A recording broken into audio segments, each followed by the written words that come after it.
Et au menu de l'essentiel politique, Emmanuel Macron, toujours très mobilisé sur la scène internationale. Il a apporté cette semaine son soutien à Israël face à l'Iran. Sa cote de popularité, en revanche, continue de baisser. Pendant ce temps, le Parti socialiste a refermé un congrès houleux à Nancy, marqué par les tensions internes et surtout par le flou persistant autour de sa stratégie vis-à-vis de la France insoumise. La France insoumise qui, elle, continue également de faire parler d'elle après le retour de la députée franco-palestinienne Rima Hassan, expulsée d'Israël, célébrée comme une héroïne par une partie de la gauche. Elle a même été comparée à Victor Hugo par Jean-Luc Mélenchon, une sortie qui a fait beaucoup réagir. Et tous ces sujets, on va en parler avec vous. Damien Lecomte, bonsoir. Bonsoir. Vous êtes doctorant en sciences politiques, docteur en sciences politiques à l'université Panthéon-Sorbonne. Avant de revenir sur tous ces sujets, je voudrais qu'on revienne sur l'arrêté publié sur dimanche au journal officiel. L'ancien président français Nicolas Sarkozy s'est vu retirer la Légion d'honneur. C'est la plus haute distinction française. C'est une sanction rarissime pour un chef d'État et elle a été prononcée à la suite de sa condamnation à 1 an de prison ferme pour corruption. Ce type de sanction est automatique lorsqu'il y a condamnation. Est-ce qu'il aurait fallu faire une exception pour l'ancien président français? C'est l'application stricte et rigoureuse de la loi et il n'y avait pas d'exception possible. Alors Emmanuel Macron d'ailleurs avait pris position pour dire que d'après lui, par respect pour l'ancien président, il fallait essayer de trouver une solution peut-être pour contourner cette application de la loi, mais voilà, il n'y avait pas d'interstice dans lequel s'engouffrer. C'est l'application stricte de la loi, même si c'est très amer pour Nicolas Sarkozy, évidemment. C'est le deuxième chef d'État français à être privé de cette distinction. Le premier, c'était le maréchal Pétain. Certains y voient un lien indigne entre les deux hommes. Alors il est évident que la gravité des faits reprochés à Nicolas Sarkozy n'est pas celui du maréchal Pétain, mais c'est là, encore une fois, l'application stricte de la loi. Nicolas Sarkozy a été condamné par la justice française et automatiquement, ça lui retire cette distinction. Voilà, la loi s'applique même pour les anciens présidents de la République. On passe à un autre sujet maintenant. Emmanuel Macron, lui, un autre président actif, toujours en activité, qui enchaîne les gestes diplomatiques forts. Il était ce dimanche au Groenland pour soutenir le Groenland face aux visées expansionnistes de Donald Trump. Il y a 2 jours, il a également pris la parole sur un tout autre sujet, le conflit entre Israël et l'Iran, et il a apporté son soutien à Israël. On va l'écouter. Pour ce qui est de l'Iran, nous soutenons la sécurité d'Israël. Et donc, si Israël devait être attaqué dans le cadre d'une représaille par l'Iran, la France, compte tenu de ses emprises, et si elle était en situation de le faire, participerait aux opérations de protection et de défense d'Israël. Voilà, Emmanuel Macron qui se dit prêt à aider l'Iran militairement si nécessaire. C'est conforme à la position diplomatique de la France, ce soutien si fort à Israël? C'est relativement conforme à la position de la France, en tout cas de défendre le droit d'Israël à exister et le droit de se défendre, même si Emmanuel Macron, dans les dernières semaines, a eu des positions un peu plus dures et sévères vis-à-vis du gouvernement de Netanyahou. Le fait de défendre l'existence et le droit de se protéger d'Israël est relativement conforme à la position de la France, même s'il y a toujours cette envie aussi de faire respecter le droit international. Donc il y a une ligne de crête assez complexe de ce point de vue-là. Mais comment expliquer cette prise de parole à chaud le jour même du déclenchement du conflit pour afficher ce soutien? Emmanuel Macron, effectivement, investit énormément la scène politique internationale, ce qui n'est pas très surprenant pour un président qui n'a plus de marge de manœuvre en politique intérieure. Alors, par tradition, plus d'ailleurs que dans la Constitution, mais par tradition, la politique extérieure est considérée comme un domaine d'action privilégié du président de la République, et d'autant plus lorsque il est privé d'une majorité claire et qu'il est dans une coalition extrêmement minoritaire au Parlement en France, et qu'il a vraiment plus de prise sur la politique gouvernementale, donc il surinvestit d'autant plus la politique internationale. Et même sur un sujet aussi clivant qu'Israël, qui pour le coup, ça ne peut pas lui coûter davantage de points, puisque on va le voir, il y a un sondage qui a été réalisé pour la Tribune qui explique que Emmanuel Macron est en perte, est en baisse dans les sondages de 5 points par rapport au mois de mai, en matière de cote de popularité qui culmine à 21%. Le fait de soutenir Israël aussi ouvertement, c'est un choix tactiquement viable? De toute façon, sur un sujet clivant comme celui-ci, il provoque forcément des mécontents. Mais en fait, le fait de s'investir comme ça sur la politique internationale il peut espérer y gagner une stature voilà, plus présidentielle et plus respectable et avoir un effet peut-être de ce qu'on appelle de ralliement autour du drapeau, d'union sacrée. Mais Les Français, je pense, même s'ils ont conscience que les affaires internationales ont des conséquences sur la vie intérieure, sont plus intéressés par leurs conditions de vie et par la politique intérieure.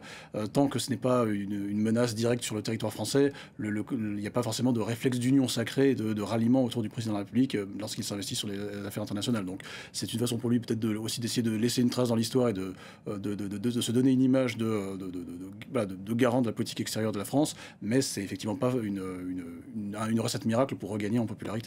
Retour aux affaires intérieures, justement. On passe au congrès du Parti socialiste qui s'est achevé ce dimanche à Nancy. Olivier Faure a été réélu premier secrétaire du PS, mais les divisions persistent, notamment sur l'attitude à adopter vis-à-vis de la France insoumise. Le maire de Rouen et candidat malheureux au poste de premier secrétaire voulait une rupture nette avec LFI. On va l'écouter.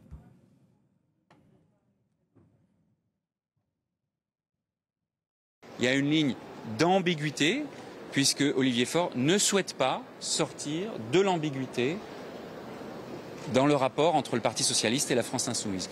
Nous pensons qu'il est urgent, qu'il est attendu par les Français, qu'il est d'intérêt général que la gauche en général, que le Parti socialiste en particulier, sorte de l'ambiguïté et soit clair dans son rapport avec la France insoumise. Donc clairement, à l'issue de ce congrès, il y a toujours une fracture claire au sein du PS entre ceux qui ne veulent plus du tout avoir d'alliance avec les insoumis et ceux qui préfèrent ne pas insulter l'avenir. Oui, tout à fait. Ça reste un parti très fracturé, alors même qu'on n'avait pu avoir le sentiment que ce congrès était beaucoup plus apaisé que le précédent, que celui de Marseille en 2023. D'une part parce qu'il n'y a pas eu cette fois-ci de contestation à la réélection d'Olivier Faure, même si le score est tout aussi serré qu'en 2023.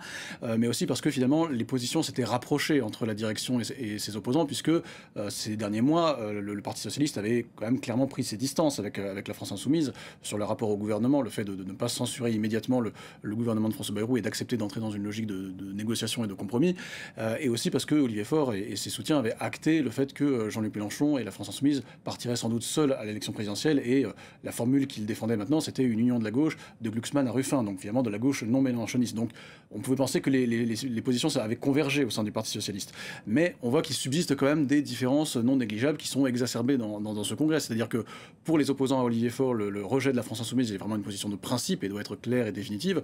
Pour Olivier Faure et ses soutiens, c'est davantage un constat que la France insoumise n'est pas prête à participer de façon honnête à une union de la gauche, mais que peut-être dans des élections municipales, il peut y avoir des considérations locales qui le justifient, et que législatives, les considérations de front républicain, comme en juillet 2024 face à l'extrême droite, peuvent justifier encore de rechercher des convergences. Donc on voit qu'effectivement, même si la direction du PS est aujourd'hui prête à assumer ses divergences avec la France insoumise, elle ne considère pas que c'est un mouvement avec lequel il faut interrompre définitivement toute discussion et ériger un cordon sanitaire, là où ses opposants continuent de penser qu'il faut un tel cordon sanitaire en quelque sorte. Mais on en déduit, pour résumer, que la gauche française est toujours condamnée à la division. Elle reste très divisée, même si de fait ce sont quand même les partisans de l'Union qui ont remporté ce congrès, alors de justesse, même si Olivier Faure peut avoir une majorité s'il parvient à s'entendre avec notamment le courant de Boris Vallaud qui a apporté, qui a un poids maintenant assez substantiel, mais effectivement le Parti socialiste reste tout aussi fracturé qu'il l'était avant ce congrès. On passe à un sujet très médiatique qui date de cette semaine. Rima Hassan, expulsée d'Israël après son expédition à bord d'un navire humanitaire en direction de Gaza. Rima Hassan, c'est donc une députée européenne franco-palestinienne. Elle a été accueillie en France comme une héroïne par de nombreux militants pro-palestiniens cette semaine et par une partie de la gauche. Est-ce que vous comprenez cet engouement ? En fait, l'importance et la centralité que prend Rima Hassan, d'une certaine façon, dans la politique française, c'est la rencontre entre, d'une part, une femme engagée, une militante de la cause palestinienne, et d'autre part, un parti, la France insoumise, qui a considérablement investi cette question de la défense de la Palestine depuis octobre 2023. On avait vu que pendant les élections européennes, Rima Hassan avait été énormément mise en avant, presque autant, voire plus que la tête de liste qui était Manon Aubry. Donc on voit que la France insoumise veut vraiment faire de cette question défense, et veut vraiment faire de cette question palestinienne un marqueur identitaire du parti et revendique presque un monopole de cette question de la défense de la Palestine, ce qui n'est pas tout à fait vrai puisque les autres partis de gauche défendent aussi la liberté de la Palestine, mais il y a des désaccords sur notamment la question de la qualification de génocide ou pas, sur la question du rapport à l'antisémitisme et de la condamnation question du Hamas, etc. Et donc, voilà, la France insoumise a investi et a saisi cette personnalité qui, en retour, voit ici une occasion de faire progresser ses idées. Donc, c'est vraiment la rencontre entre une militante et un parti politique qui a décidé d'investir à fond cette question de la défense de la Palestine. Mais lorsque Jean-Luc Mélenchon la compare à Victor Hugo, je le cite, c'était dans un tweet, Rima à Paris, c'est Victor Hugo de retour de Guernsey. Seule la secte médiatique peut croire qu'un tel événement peut être invisibilisé. C'est de la provocation, c'est quoi? C'est de la politique spectacle finalement, Rima Hassan? On peut pas... Il y a très probablement d'abord une sincérité de sa part à elle et probablement de la part d'une grande partie des personnes qui la soutiennent. Mais c'est vrai que clairement de la part de la France insoumise, il y a un pari qui est que c'est un sujet qui est mobilisateur pour eux, qui est mobilisateur pour une grande partie de leur électorat et qui ont décidé de jouer le clivage à fond. Alors c'est vrai que du coup ça en fait une figure extrêmement controversée parce que voilà, c'est vraiment un sujet sur lequel il y a des opinions très polarisées. Mais la France insoumise et Jean-Luc Mélenchon ont fait ce pari d'investir considérablement ce sujet et de polariser autour pour mobiliser une grande partie de leur électorat. Merci beaucoup Damien Lecomte d'avoir été notre invité pour faire le tour de tous les sujets politiques qui ont occupé l'espace médiatique cette semaine. Merci à vous. Restez avec nous tout de suite, c'est le Journal de l'Afrique présenté par Fatima Tawane.